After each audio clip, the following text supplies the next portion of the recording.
Hey everybody, it's Kevin Pennell. I'm host of the Hope is Not a Plan podcast and YouTube channel.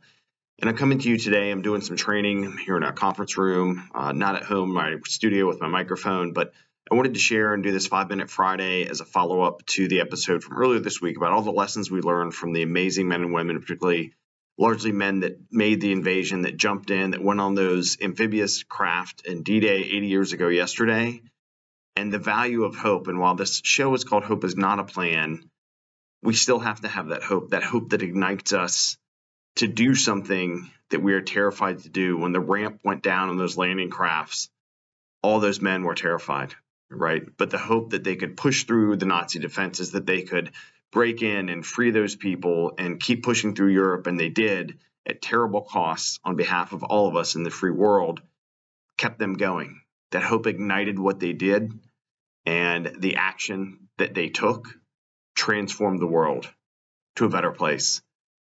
And that's not lost on me. I hope it's not lost on you all. And we should take inspiration from that. Motivation. It should help us discipline ourselves. It should help us start to get work on our own 7 pillars. I've talked about that a couple times on other podcasts lately. I've shared those. I'll share them again on the website. And how important it is for us to own where we are and where we want to be, to practice some form of mindfulness, right? Getting ourselves right. Think about before that ramp went down, those men must have had to take a breath, look at each other and say, okay, let's go, right? Just focusing on themselves, getting themselves centered. We can do that in a much less stressed environment, and it's extremely helpful to get movement, to keep moving. God, they had to move off that beach, right? Or they were targets. For us, we need to move. Our bodies need to move. It's good for our mind. It's good for our heart. It's good for every component of us. It's critical that we have boundaries, right? So you've got these looming deadlines and you're just working way too long in the day. You need to disconnect a little bit, right? Or you're hanging out with folks that aren't serving you well, that are dragging you down, that are leading you to bad habits. It's okay to have a smaller circle of friends. In fact, it's much easier that way. And, you get quality over quantity, and that's super important. And as you do that, you make connections or remake connections with people that you've known that maybe you lost touch with. And that's incredibly valuable. We as humans are connected people. We're pack animals, as Kim Colgrove said when I talked to her as part of the Well Warrior podcast, episode 6. Check that out on YouTube.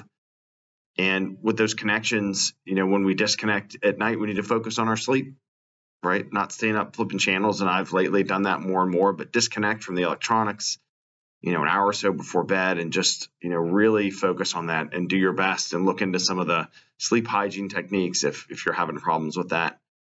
And have faith. Have some kind of faith in something bigger than you. Doesn't have to be what I believe, what your neighbors believe, but it helps a lot. And, when I pray or others pray, it's a form of mindfulness. It's a form of centering myself, right? And giving my problems up. And sometimes it's super hard because we see so many problems in the world. So on this 5-Minute Friday, give yourself 5 minutes. Think about how your pillars are. Are they crumbling all over? Are some strong? You're exercising, but you're not owning where you need to be, or you are still hanging out with folks. You haven't set those boundaries between you and work. Whatever it is, it's good to give yourself a check, right? It's good to check in. And this week, again, I can't thank the veterans of World War II, all veterans really, but those that, my gosh, faced unbelievable, seemingly unsurmountable circumstances. And they did it. And they did it with hope in their hearts and in their minds as they were fearful. And that hope ignited their action that transformed the world. Thank you for helping transform my world by listening to the podcast, watching on YouTube, and just being there and making a difference and knowing that you can make changes and you can do better, and we can all learn from each other collectively. Thank you so much. Stay safe out there, everybody. Wash those hands, and I wish you all Godspeed.